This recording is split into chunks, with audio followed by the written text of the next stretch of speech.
Assalamualaikum warahmatullahi wabarakatuh. Selamat pagi. Bagaimana kabarnya hari ini? Semoga kita semua dalam keadaan sehat walafiat dan tetap semangat. Pembelajaran fikih pada pagi hari ini akan melanjutkan pembelajaran minggu yang kemarin.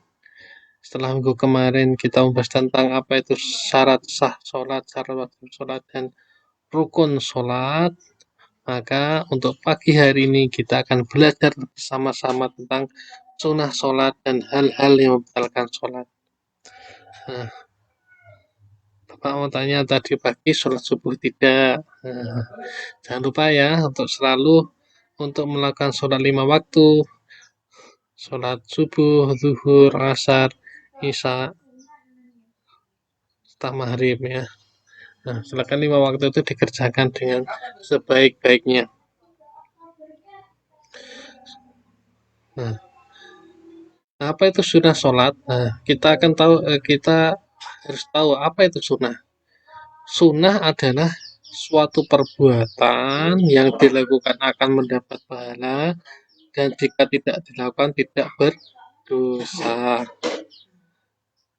Hal yang disunahkan dalam sholat antara lain pertama mengangkat tangan ketika takbiratul ihram. Nah, kita baca Allahu Akbar, kita mengangkat tangan. Itu adalah perbuatan sunnahnya sholat. Yang kedua adalah bersedekap ketika berdiri, ya, sedekap.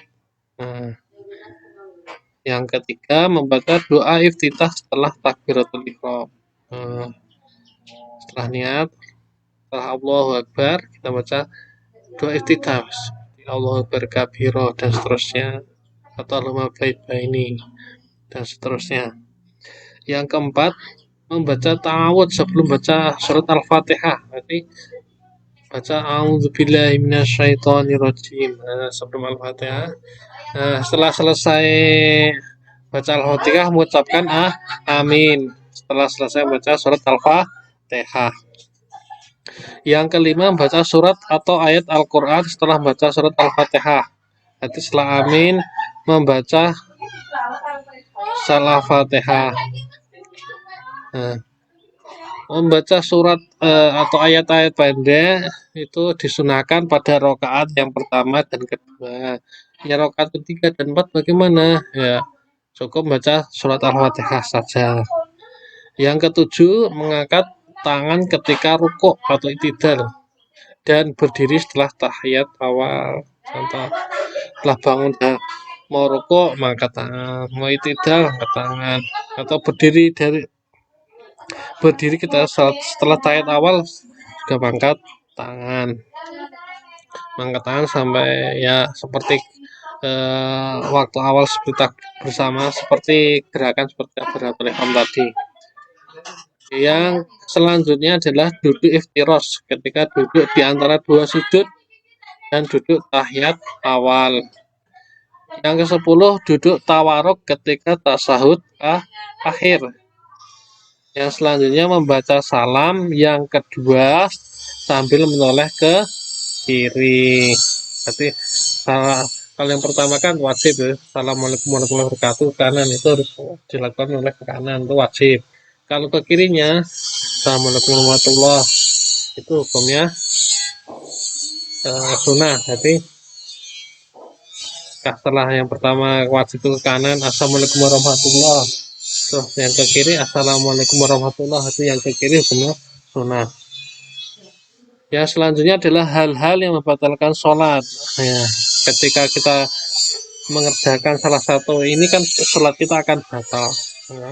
Yang pertama, tidak mengerjakan salah satu rukun sholat.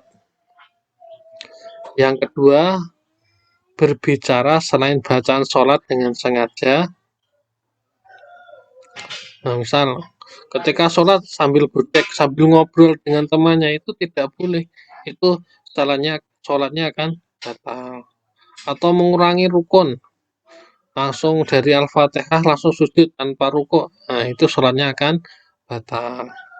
Yang ketiga, banyak bergerak selain gerakan sholat dengan berturut-turut. Nah, misal Jadi membuat gerakan tersendiri selain gerakan sholat.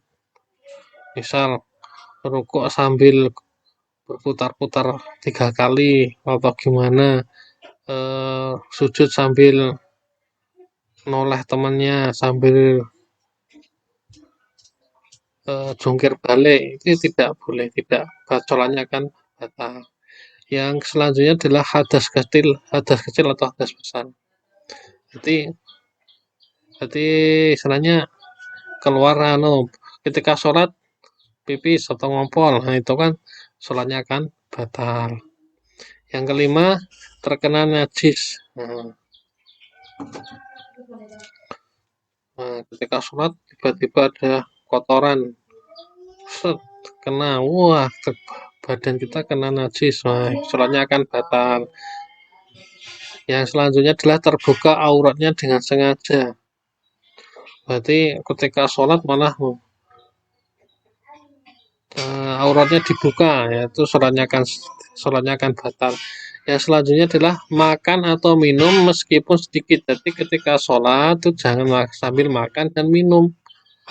Nah, itu walaupun sedikit tetap akan membatalkan sholat. Yang selanjutnya niat keluar dari sholat atau membatalkan sholat. Nah, sholatnya akan batal. Selanjutnya membelakangi kiblat atau tidak menghadap kiblat. Jadi sholat itu harus menghadap kiblat. Nah, kiblat kita mana? Kiblat mana di Indonesia itu kiblatnya di arah Mekah atau di Arab Saudi. Mekah di Arab Saudi. Nah, arahnya kebanyakan orang Indonesia adalah arahnya ke barat agak kanan sedikit. Yang selanjutnya adalah tertawa. Nah, tertawa itu juga akan membatalkan sholat. Nah, itu adalah hal-hal yang membatalkan sholat yang harus kita hindari dalam melakukan sholat. Nah, untuk tugas pagi hari ini, silahkan anak-anak sekalian menulis tentang sunnah-sunnah sholat. Silakan ditulis dalam buku kalian masing-masing. Setelah selesai, difoto, dikirim lewat WA secara japri. Mungkin untuk pembelajaran pagi hari ini cukup sekian. Ada kurang lebihnya saya mohon maaf. Kita akhiri. Assalamualaikum warahmatullahi wabarakatuh.